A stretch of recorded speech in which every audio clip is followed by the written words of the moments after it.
Kucing kurus main di lantai, mengejar tikus dalam garasi. Jumpa lagi di Bual-Bual Santai, obrolan cerdas menginspirasi. Assalamualaikum warahmatullahi wabarakatuh.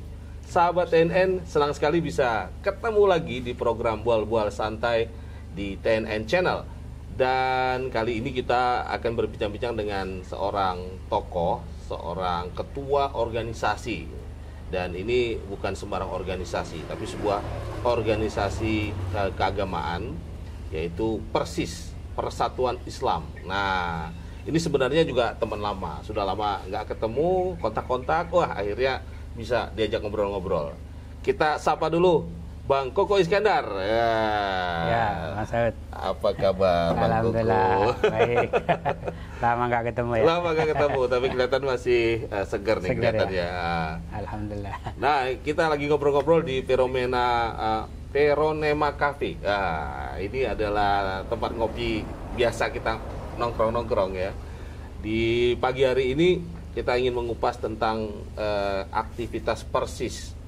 Ini mungkin bagi orang-orang di Riau belum terlalu familiar ya, mungkin betul. Tidak sekaliber atau terkenal dua organisasi besar ya, Islam yang besar di Indonesia saat ini. Tapi karena itu mungkin perlu kita kenal lebih dalam, kenal lebih jauh dengan Persis ini, Bang Koko. Ya, siap. Nah, ini baru menjabat berapa lama nih Bang Koko sebagai ketua nih? Bismillahirrahmanirrahim. Alhamdulillahirrahmanirrahim. Allahumma sholli ala Muhammad wa ala ali Muhammad. Kita alhamdulillah ini pelantikan kemarin tanggal 10 Oktober ya. Jadi baru hitungan bulan lah kalau masa jabatan ini. Masih fresh from open ini ya. Masih semangat-semangatnya. Masih semangat-semangat ya. Baik saya secara pribadi maupun teman-teman yang masuk pengurus. Seperti itu. Nah, Persis itu apa sebenarnya kalau bisa dijelaskan lebih jauh lah? Apakah sama dengan organisasi Islam lainnya atau ada hal yang spesifik?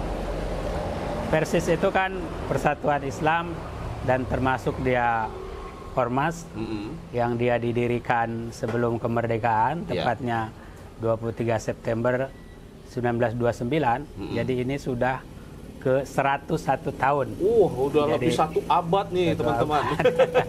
Jadi sebelum Indonesia ini ada, Persis itu sudah berdiri. Termasuk 5 ormas besar yang berdiri sebelum kemerdekaan. Salah satunya Persatuan Islam. Nah, kenapa dikatakan Persatuan Islam? Dulu itu punya semangat daripada para pendirinya yang mereka itu adalah para pedagang, para saudagar kaya yang punya keislaman yang kuat. Jadi saudagar yang punya ruh jihad keislaman yang kuat. Nah, jadi lahir kalau sahabat-sahabat di masa awal juga nih ya, para saudagar. Betul, dan saya yakin kita mengambil dari semangat saudagar itu kan dinamis. Selalu ingin ada perubahan. Dan itulah yang membawa Persis itu lahir. Jadi dari sikap yang dinamis, di organisasi yang tergolong modernis. Yang dimaksud modernis itu dia tidak tekstual terhadap ajaran Islam yang bersumber pada Al-Quran dan Sunnah, tetapi dia berani membuat terobosan bagaimana ajaran Islam ini mampu menjawab tantangan zaman, baik dari segi keagamaan, sosial, budaya dan lain-lain. Nah, jadi memang semangatnya semangat modernis. Nah, saya kira inilah yang mungkin kenapa yang mendorong saya juga masuk di Persis ini. Sesuai dengan visi pribadi juga ya? Iya, ada di situnya. Visi pribadi juga. Dan kalau untuk di Riau, memang ini kalau masa ke periode ini, saya periode ketiga. Kalau dulu periodenya adalah 4 tahun, jadi mereka sudah 12 tahun, saya masuk ke tahun ke-13. Jadi dianggap masih baru lah. Nah, untuk di Riau, kalau dibandingkan dengan organisasi lain tadi sebutkan makanya. Tapi secara nasional, Persis ini ya dapat digolongkan ormas nomor 3 di Indonesia. Dan untuk tempat yang paling pesat itu Persis di Jawa Barat. Kita sudah semua punya di pimpinan wilayah di kabupaten, di provinsi, dan pimpinan daerah di kabupaten kota punya. Dan pesantren lebih dari 500. Di Jawa Barat. Di Jawa Barat Wah, saja itu. luar biasa berarti besar. Sekolah tinggi sudah ada gitu ya. Nah, kalau di kita kan di Riau ini karena baru, tentu baru kita programkan lah untuk sekolah, untuk pesantren itu. Insya Allah kedepannya akan walaupun tidak mengejar, ya akan berangsur-angsur kita membangun bagaimana membesarkan Persis ini sesuai dengan semangatnya. Jadi sebuah gerakan sosial keagamaan yang berdasarkan Quran Sunnah, saya kira itu. Tapi dia modernis. Ada aspek pengembangan berdasarkan ilmu pengetahuan itu juga menjadi dasar untuk bagaimana mengembangkan Persis ini. Jadi untuk kelompok intelektual sangat cocok, dan untuk masyarakat juga saya kira cocok. Jadi dua-dua sisinya bisa. Jadi tertarik juga gabung.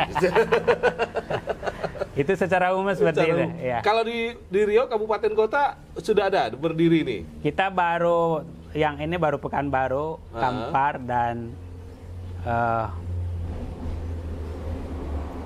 Bengkalis ya, dan Rohil itu yang baru. Tapi yang lain alhamdulillah baru pun saya dalam kepengurusan baru 3 bulan berjalan. Itu insya Allah pelelawan udah kita siap untuk membentuk. Kepengurusannya sudah ada, tinggal mengesahkan saja. Nanti itu kalau di Persis kan yang membuat SK Dewan Pimpinan Wilayah dari kita. Tapi nanti yang menetapkan sebagai Dewan Pimpinan Daerah itu dari pimpinan pusat. Nah, yang dalam waktu dekat kita akan menetapkan pimpinan daerah itu ada 3. Pertama Pelelawan, kedua Kuantan Singingi, dan yang ketiga itu Rokan Hilir. Itu struktur pengurusnya sudah ada, tinggal menetapkan saja. Itu ada penomorannya di pusat.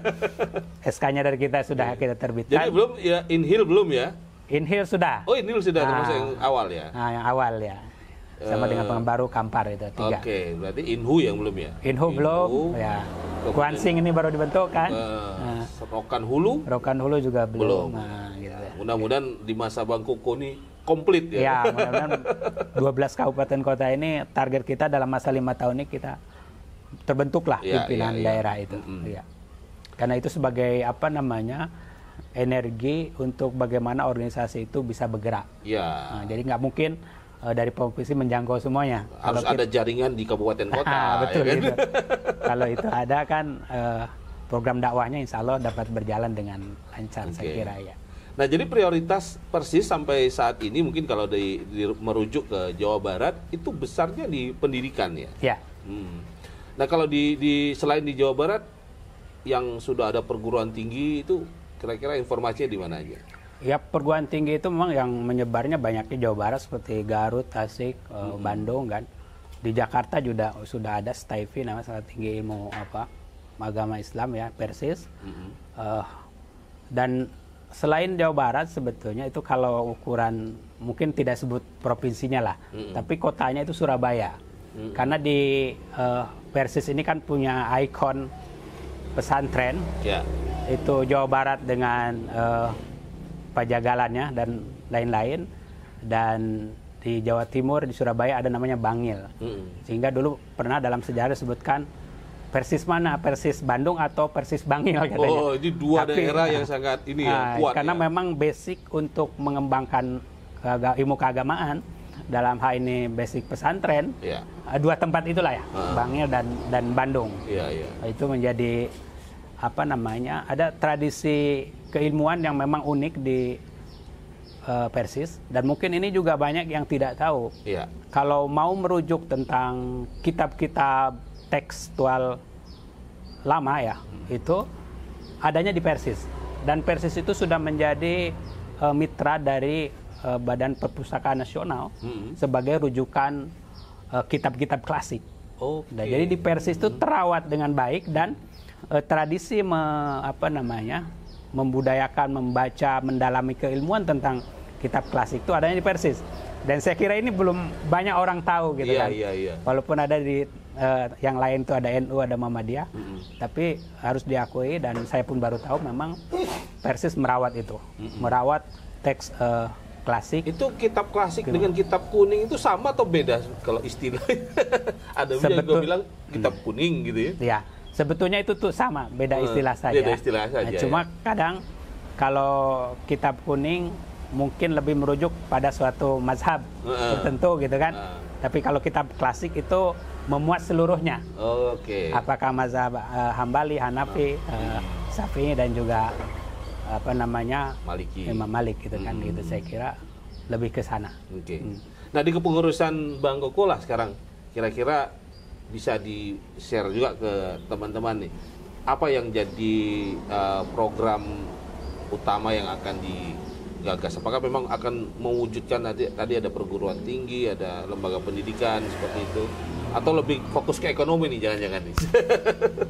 Karena memang semangatnya dan momentumnya, ditambah mungkin saya juga yang besar di kampus gitu ya. Memang yang jadi fokus untuk kepengurusan 5 tahun ke depan ini di bidang pendidikan. Ya. Kebetulan juga memang di Riau itu kan belum punya. Kita ya baru ada TK, satu di Pekanbaru, satu di Kuantan Singingi, itu kan kita masih menganggap belum punya walau itu aset kita. Tapi bagaimana ke depan itu kita sudah membuat program, dan ini bukan hanya menghayal karena kebetulan sumber dayanya sudah cukup, bisa dilihat di struktur kepengurusan yang punya background pendidikan, yang doktor beberapa orang, dan juga kita punya aset dalam bentuk wakaf ya.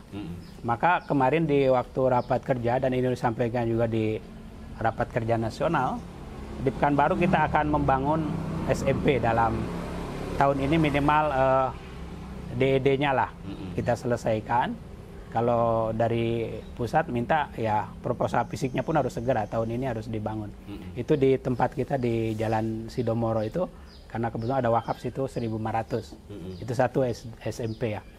Nah, ada juga yang mengajukan untuk SD itu di Kuantan Singingi. Juga tanahnya sudah ada. Jadi dari TK dikembangkan, gedungnya sudah ada.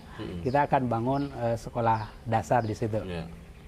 Lalu di Pelalawan sudah ada wakaf 4 hektar, dan mereka mengajukan bagaimana situ dibangun untuk pesantren ya. Itu yang ketiga. Yang keempat itu di Kampar, insya Allah akan dibangun SMK. Tanahnya juga sudah ada. Ya. Dan satu lagi, memang ini teman baik saya di Dumai juga udah menghibahkan 1 hektar, tapi dia ingin mendirikan situ semacam sekolah tinggi lah agama Islam. Jadi saya kira apa yang mungkin diimpikan oleh Persis Riau itu, insya Allah untuk 5 tahun ke depan pendidikan dari mulai TK, SD, SMP, SMA sampai perguruan tinggi itu sudah tergambar lah. Nah, artinya sumber dayanya sudah ada lah kan. Tinggal bagaimana. Modal awalnya udah ada. Lahannya udah ada ya kan.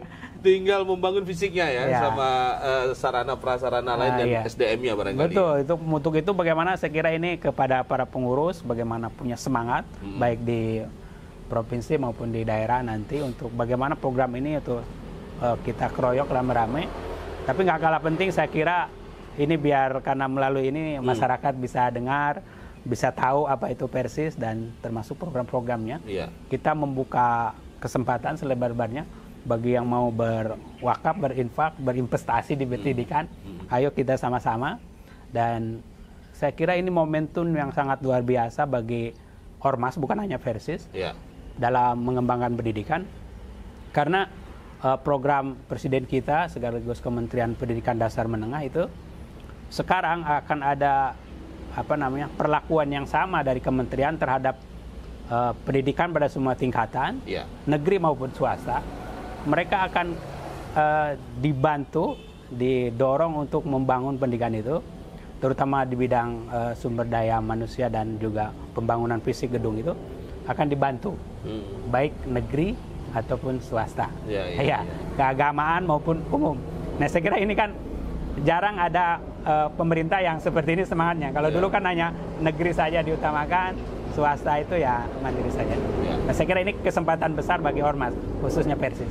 Artinya ormas-ormas yang memang ingin berkontribusi terhadap pembangunan sumber daya manusia. Ini di era pemimpinan yang baru sekarang ini dibuka kesempatan itu. Jadi tentu tinggal lagi juga memacu semangat kawan-kawan untuk mewujudkan mimpi-mimpi yang barangkali selama ini kayaknya berat, tertunda gitu. Betul. Nah, kalau dari sisi perekonomian ini kan, kalau kita bicara organisasi, membangun sebuah organisasi, seringkali bicara tentang wah kalau nggak ada dana ini gimana nih. Jadi kan pondasi ekonomi organisasi juga harus dibangun, ya begitu ya. Nah di Persis sendiri bagaimana untuk mengatasi persoalan-persoalan ya biaya operasional, ya biaya untuk tadi dakwah dan sebagainya. Ya, ini memang juga saya kira kebijakan pemerintah yang sangat baik, di mana walaupun baru janji, tapi ini janji yang sangat baik.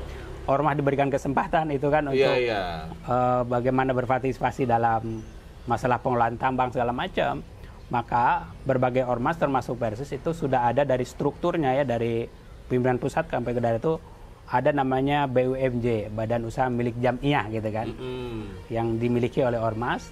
Maka dari situ dikembangkan. Jadi yang pertama, usaha-usaha yang sudah dimiliki oleh jamaah, baik dari usaha kecil, menengah maupun yang besar, itu memang diinventarisir, lalu dibuatkan pendampingan supaya memang berbisnisnya itu, bersahanya itu sesuai dengan ketentuan peraturan perundang-undangan dan juga syariah gitu kan. Nah, untuk di Persis Riau sendiri itu memang jamaah-jamaah kita juga selalu kita dampingi untuk mengembangkan usahanya secara pribadi-pribadi. Tapi dalam program besarnya, saya kira ini juga harus disyukuri oleh Persis Riau. Kita itu baru aja, saya masuk lah ya, mungkin dari dulu nggak seperti itu. Ada banyak yang mau wakaf gitu. Dalam bentuk tanah itu untuk kebun, dan insya Allah untuk 5 tahun ke depan ini jika ini terbangun kebun ini, memang wakafnya itu ke pimpinan pusat ya. Ada tanah 100 hektar dan akan dibangun kebun sawit dan sudah mulai itu, tapi hak pengelolaannya kepada Persis Riau. Nah saya kira ini kalau bicara untuk pengembangan pendidikan, ada sumber kebun, apalagi kebun sawit tadi Riau dikelola dengan baik, maka kita punya optimisme lembaga-lembaga pendidikan itu bukannya sekedar program tapi dapat terrealisasi. Nah, tapi kalau untuk hal-hal yang operasional, saya kira karena ini ormas, maka namanya dari sumbangan-sumbangan, partisipasi dari pengurus anggota, itulah yang kita patungan-patungan secara spontanitas, secara ikhlas, dan alhamdulillah itu bisa berjalan dengan baik. Gitu. Riau ini termasuk daerah yang banyak sumber tambang nih. Riau, Persis Riau ada nggak? Udah mulai mempersiapkan ini ya? Itu. Ya, tentu harus diambil juga ya peluang itu. Harus saya kira. Karena ya tujuannya tetap untuk kemaslahatan umat lah, kan begitu ya. Bagaimana potensi-potensi ekonomi yang ada di daerah juga bisa ikut dimanfaatkan oleh kader-kader Persis gitu ya. Nah kalau ini melihat Riau ya, ini dari perspektif mungkin seorang ketua organisasi atau ormas lah. Nah saya ingin juga minta pendapat Bang Koko nih tentang Riau atau pembangunan Riau secara umum lah dilihat ya. Kira-kira ada pemikiran apa yang mungkin bisa diterapkan, apalagi baru ada pergantian kepemimpinan di Riau. Tentu boleh dong ya memberikan sumbang saran atau pemikiran kira-kira apa yang perlu diperbaiki, perlu untuk ditingkatkan di Riau ini dalam konteks ya basicnya ya kepentingan umat gitu. Ya, saya kira ini karena memang kita baru saja melaksanakan pemilu kada dan sudah selesai lah khususnya untuk provinsi kan dan kabupaten kota. Maka khusus untuk Provinsi Riau ini kaitannya dengan ormas, dengan pengembangan sumber daya khususnya generasi muda ya, generasi penerus bangsa ini. Maka dengan kekuatan kita di sumber daya alam maupun sumber daya manusianya, saya menganggap bahwa Riau ini luar biasa lah, luar biasa. Tinggal bagaimana pengelolaannya, dan lebih luar biasa lagi bagi pegiat-pegiat di lembaga perguruan tinggi. Kenapa demikian? Saya punya perbandingan antara Riau dan Jawa Barat saja lah ya, di mana Persis dibesarkan. Itu memang jauh lebih besar perhatian Riau terhadap lembaga-lembaga pendidikan, terhadap para pelajar dan mahasiswa gitu kan. Nah, apalagi sekarang yang terpilih itu saya kira dia punya komitmen ke arah itu. Bagaimana lembaga pendidikan keagamaan itu pesantren dikembangkan. Maka tinggal bagaimana kita mengawal itu apa yang dijanjikan dalam kampanye sehingga kekayaan yang kita miliki itu dapat kiranya termanfaatkan dengan baik itu. Maka dari ini saya kira saya mengajak kepada ormas khususnya Persis dan juga ormas-ormas lain, kita kawal pemerintahan yang terpilih ini khususnya gubernur untuk bagaimana kita ikut berpartisipasi situ dengan mengajukan program-program yang memang sesuai dengan program strategis baik nasional maupun daerah, dan ini menjadi sinergi gitu kan antara program pemerintah daerah dengan program ormas gitu kan. Karena kita tadi kita kaya, sumber kita, daya kita banyak, baik yang sudah ada maupun yang belum. Saya kira itu yang harus dikelola. Tadi bagaimana kita banyak kebun itu kan sebetulnya ormas-ormas itu kan bisa atau dapat diberikan kesempatan. Kita Persis itu tahu-tahu dapatnya kan dari pusat gitu kan, diserahkan ke kita. Nah, tapi kalau ada inisiatif dari provinsi, bagaimana membagi ke ormas-ormas ini, selain harus dibina secara sumber dayanya juga, saya kira sumber daya ekonominya juga lebih penting gitu kan. Apalagi kan ada kemarin itu kalau dari Kementerian Kehutanan ada program perhutanan sosial. Itu barangkali juga bisa menyentuh ke teman-teman di ormas yang mengelola organisasi agar program-program untuk umatnya bisa berjalan ya. Saya kira itu betul itu bahwa kehutanan peruntukan hutan sosial itu ya mungkin karena ormas yang selama ini punya program yang sudah banyak berbuat tetapi di sana sininya banyak kekurangan, maka pemerintah harus lebih mengarahkan ke situ selain ke masyarakat yang umum gitu kan, sehingga program itu lebih terarah gitu kan. Kalau organisasi itu kan dia jelas punya program pelaksanaan, ada evaluasi dan tata cara organisasinya juga udah teratur. Jadi apapun yang disumbangkan, yang dibantukan ke ormas, saya kira akan dapat dipertanggungjawabkan untuk kebaikan dan kemaslahatan umat itu, saya kira itu. Nah, kalau dalam hal pendidikan lah, ini kita melihat sekarang, kalau saya melihat pendidikan untuk agama itu relatif cukup bagus ya, semangatnya atau girohnya dari berbagai elemen masyarakat lah, termasuk juga ormas-ormas untuk terus mendirikan lembaga-lembaga pendidikan ini. Tapi kalau menurut Bang Koko, kira-kira apa yang masih perlu diperbaiki dari sistem pendidikan kita, terutama yang berkaitan dengan pembinaan umat gitu ya.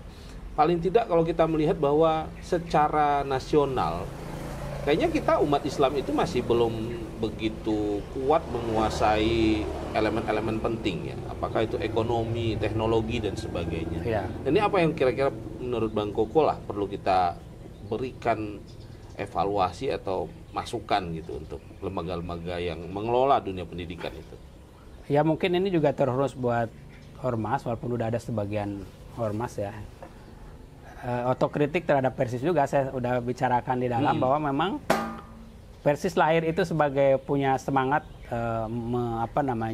dengan tagline kembali kepada Quran dan Sunnah, tetapi juga organisasi modernis yang menjunjung tinggi ilmu pengetahuan. Nah, bagian ilmu pengetahuannya itu memang tidak tergarap dengan baik. Sehingga Persis terlambat ini baru membangun atau membuat universitas di Bandung, baru membangun fisiknya mestinya 10-20 tahun yang lalu sudah ada gitu kan. Nah, itu kan terlambat. Nah, di kita juga saya melihat bahwa dari luar itu kan banyak lembaga-lembaga pendidikan masuk, khususnya bidang pesantren dari Gontor, dari mana-mana kan, dari Jakarta. Itu menunjukkan bahwa di sini memang lahan yang terbaik atau walaupun baik untuk menggunakan sumber daya pendidikan. Maka selain tadi untuk bagaimana membangun aspek-aspek nilai-nilai dari keagamaan, nilai budaya terhadap anak-anak didik kita, tetapi bagaimana penguasaan ilmu dan teknologi, saya kira ini yang harus dipicu. Memang ini sudah dibicarakan tapi masih dalam masih dalam slogan, belum kelihatan di prakteknya di sistem sekolah. Saya kira sehingga anak-anak kita tertinggal. Kita bisa bisa buktikan lah ketika anak-anak kita sekolah, anak Riau ini, lalu perusahaan ini tumbuh di sini dengan pesat, yang duduk di level-level elit atau kelas atasnya itu kan nggak orang putra asli Riau. Nah, ya, itu kan menunjukkan bahwa penguasaan ilmu dan teknologi kita masih jauh. Nah, saya kira pemimpin yang sekarang bagaimana itu bisa direbut. Nah, itu tentu tidak mudah. Ada cara, ada sistemnya, ada mengorganisirnya harus seperti apa. Ya nggak ada salahnya lah kalau kita harus membayar orang datang ke sini. Bagaimana anak-anak kita supaya menjadi pinter, menguasai sains dan teknologi, ya saya kira nggak ada salahnya. Kita pun punya uang kan. Iya. Nah, itu. SDA-nya melimpah. Kekurangannya di situ saya kira. Kekurangannya di situ. Jadi kalau kita melihat sekarang masih banyak posisi strategis di perusahaan-perusahaan besar, misalnya ya nggak anak-anak asli Riau yang yang duduk di situ kan. Nah, itu kan jadi sebuah catatan penting ya. Tapi saya kira kalau melihat dari program yang dikampanyekan lah, ada program Satu Rumah Satu Sarjana, itu kan angin segar untuk pendidikan di Riau gitu kan. Nah kalau untuk dari sisi ekonomi keumatan gitu, nah persis oke lah tadi ceritanya tentang ada untuk internal organisasinya sudah punya program. Terus kalau melihat dari ekonomi umat Islam ini kan selalu kita melihat bahwa sampai sekarang umat Islam belum menguasai ekonomi secara dominan gitu dan masih dikuasai oleh kelompok lain gitu ya. Padahal ini kan mempengaruhi bagaimana kualitas kesejahteraan umat terhadap ya mungkin juga dalam praktek keagamaannya gitu. Nah, apa strategi secara keorganisasian persis lah? Ada nggak ini memang disentuh secara khusus bagaimana meningkatkan ekonomi keumatan gitu? Memang tadi sudah disampaikan, kita membangun organisasi dan mengembangkan masyarakat, membangun umat khususnya bidang ekonomi itu tidak bisa sendiri. Maka kita harus bersinergi dengan lembaga-lembaga, bukan hanya dengan ormas saja, dengan lembaga-lembaga yang memang fokus di bidang itu. Dan kita juga harus paham umat ini kan ada kelas-kelasnya gitu kan. Ada yang kelas dia hanya membutuhkan makan saja. Itu kan. Nah, itu tentu pendekatannya lain. Kita punya lembaga Basnas namanya kan. Maka kita harus sondingkan, harus kerjasama dengan Basnas. Bagaimana khususnya jamaah yang di masjid itu yang ada di level itu. Tentu harus terpenuhi. Maka disalurkan dengan Basnas ya. Kita menginventarisir jamaah, lalu kalau mampu kita selesaikan dengan jamaah yang lain, kalau tidak tadi disondingkan dengan lembaga lain. Ada juga memang sudah mungkin di level kebutuhan hari-harinya sudah agak tercukupi, tapi ingin mengembangkan ekonomi. Nah itu juga dengan lembaga-lembaga keuangan, lembaga ekonomi, dan Basnas juga ada punya program itu. Ya walaupun terbatas, kita juga nyambungkan ke situ. Bagaimana dibantu jamaah kita ini dalam usaha mengembangkan ekonominya, walaupun mungkin hanya sekedarnya. Nah kalau yang udah lebih tinggi lagi, tentu kita, dan memang ada ya, umpamanya udah di level menengah lah mengembangkan ekonominya, itu juga tetap kita berikan saluran-saluran supaya memang usahanya itu lebih berkembang lagi. Karena di Persis itu banyaknya memang ekonomi menengah ke bawah. Ada umpamanya UMKM, ada yang punya pabrik tahu kecil-kecilan tapi kan belum besar, ada cuma pabrik kerupuk, ada yang jualan itu kan UMKM gitu kan. Nah ini tentu termasuk ekonomi yang subsistem, yang usaha hari ini untuk makan hari ini kan itu kan belum jauh. Makanya saya bilang tadi untuk kita bagaimana bersinergi dengan lembaga-lembaga ekonomi lain termasuk Basnas. Dan begitu juga dalam pengembangan pendidikan. Persis tiap tahun itu kan ada 2, 3 bahkan sampai 10 orang mengirim sekolah ke Jawa Barat untuk pesantren, dan kita usahakan mereka gratis. Jadi pesantren itu yang membiayai kan. Dia diwajibkan menerima, dia diwajibkan juga membiayainya. Tapi itu karena di internal Persis, alhamdulillah tiap tahun ada, dan tahun dari ini Riau ada juga? Iya dari Riau ini untuk ke Jawa Barat. Karena pesantren tadi Jawa Barat kan ada 500-an ya. Maka untuk tahun ini kita udah rekomendasikan 3 orang itu untuk apa, dan itu insya Allah dikasih beasiswa gratis gitu ya. Nah kedepannya kita berharap ada kerjasama dengan lembaga-lembaga tadi, lebih banyak lagi lah anak-anak kita khususnya di Jamaah Persis yang ingin sekolah, ingin kuliah bahkan kan itu ya dibiayai oleh lembaga-lembaga yang memang ada di Riau ini gitu ya. Supaya sinergitasnya dapat gitu kan. Jadi ada percepatan pengembangan. Kalau enggak ya lamban gitu. Iya, betul. Jadi kalau di Persis ada semacam lembaga zakatnya juga? Ada lah, tapi kalau di pusatnya ya. Kalau di sini belum terbentuk dengan baik lah gitu, belum berjalan. Belum berjalan. Nah, secara koordinasinya ya. Tapi kalau apa namanya amaliyahnya tetap ada infak, zakat, sedekah, tapi pengelolaannya belum baik lah, belum baik ya. Wah, mudah-mudahan bisa berkembang nih di bawah kendali Bang Koko. Iya, siap. Tapi ngomong-ngomong kalau tadi kan menjadi keluarga besar Persis itu ada prosedurnya atau seperti apa? Ada keanggotaannya kah gitu kan? Atau mau daftarnya seperti apa gitu? Saya kira semua orang Islam itu punya hak untuk punya kesempatan untuk masuk Persis. Memang namanya organisasi dia harus mendaftar karena nanti akan kita menerbitkan nomor keanggotaan yang diterbitkan oleh Dewan Pimpinan Pusat gitu. Ada kartunya. Ini itu saja. Jadi siapapun boleh, yang penting punya semangat bagaimana untuk berdakwah, mengembangkan umat ini, membangun umat ini dengan sebaik-sebaiknya, dengan merujuk kepada Al-Quran dan Sunnah, dan punya semangat modernisme. Ya, ya. Visinya yang penting sama dulu ya. Sama. Setelah itu ya silakan gabung. Kalaupun nggak sama, yang penting mau gabung, boleh. Udah masuk menyesuaikan nggak apa-apa. Nggak mesti harus sama dulu. Nggak mesti gitu. sama. Ya, sambil jalan menyesuaikan bisa. Ya. Iya, saya kira bisa. Kalau mau tahu lebih banyak tentang Persis ini kemana nih? Ada kantornya di mana, Bang? Kita ada di Jalan Sidomoro itu, ada situ musola, kan ada kantor masih kecil memang. Ya untuk kegiatan organisasi insya Allah bisa berjalan lah. Nah, di daerah dekat Alamayang. Dekat Alamayang ya? Iya. Jadi silakan nih kalau tertarik dengan Persis ya bisa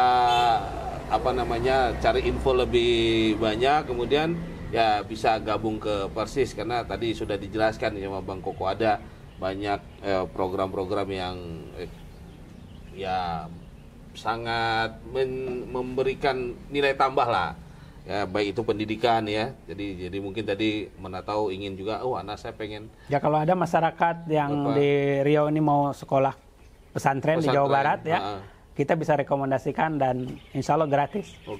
Ya, tamat SD kita rekomend. Peluang. Iya, itu.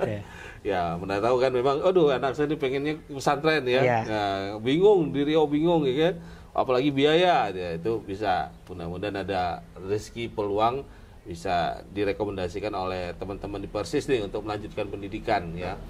Nah, ya menarik nih obrolan kita di bual-bual santai ini, saya dapat informasi yang banyak tentang Persis ya, dan mudah-mudahan ke depan juga organisasinya makin berkembang bersama Bang Koko yang saat ini amanahkan jadi ketua. Iya. Terakhir mungkin ada pesan nih untuk ya keluarga besar Persis lah atau masyarakat umum juga. Ya, wabil khusus kepada keluarga besar Persis baik yang di provinsi maupun di daerah. Saya kira ini adalah kesempatan bagi kita untuk bagaimana berkiprah dalam berdakwah, untuk memperjuangkan kalimatillah, bergerak untuk memakmurkan masyarakat ya berdasarkan nilai-nilai ajaran Islam. Dan begitu pula kepada masyarakat umum, mungkin ada yang belum tahu tentang Persatuan Islam. Saya kira Ormas Persis ini hampir sama saja dengan yang lain, punya ghirah, punya semangat membangun keislaman, membangun keumatan, dan menjadikan Islam ini sebagai rahmatan lil alamin. Bagaimana kita memberikan manfaat ya, baik diri kita, keluarga, lingkungan, dan seluruh umat manusia, bukan hanya sekadar umat Islam tapi seluruh umat manusia, sehingga agama Islam ini terasa manfaatnya oleh kita, keluarga, dan seluruh umat. Ya. Saya kira itu sesuai dengan misi Al-Quran itu diturunkan. Ya. Jadi petunjuk bagi seluruh umat manusia dan menjadi rahmat bagi sekalian alam. Ah. Saya kira itulah misi besar Persis yang memang sudah lahir semenjak Indonesia ini belum ada, dan usianya sekarang 101 tahun. 101 tahun, luar biasa. Tetap eksis ya. Dan ya walaupun di Riau mungkin baru 1 dekade lebih hadir, tapi hari ini kita melihat mulai geliatnya semakin berkibar lah. Mudah-mudahan bersama teman-teman pengurus yang baru dilantik nih, Bang Koko bisa terus bersinergi ya. Ya, bisa lebih besar lagi. Baik sahabat TNN, tak terasa lebih 30 menit nih kita bual-bual, dan mudah-mudahan teman-teman dapat banyak insight, banyak inspirasi bagaimana kita terus berusaha menjadikan kehidupan kita ini bermanfaat bagi orang lain. Itu yang terpenting saya kira. Terima kasih atas perhatiannya. Sampai jumpa lagi. Assalamualaikum warahmatullahi wabarakatuh. Waalaikumsalam warahmatullahi wabarakatuh. Luar biasa ya.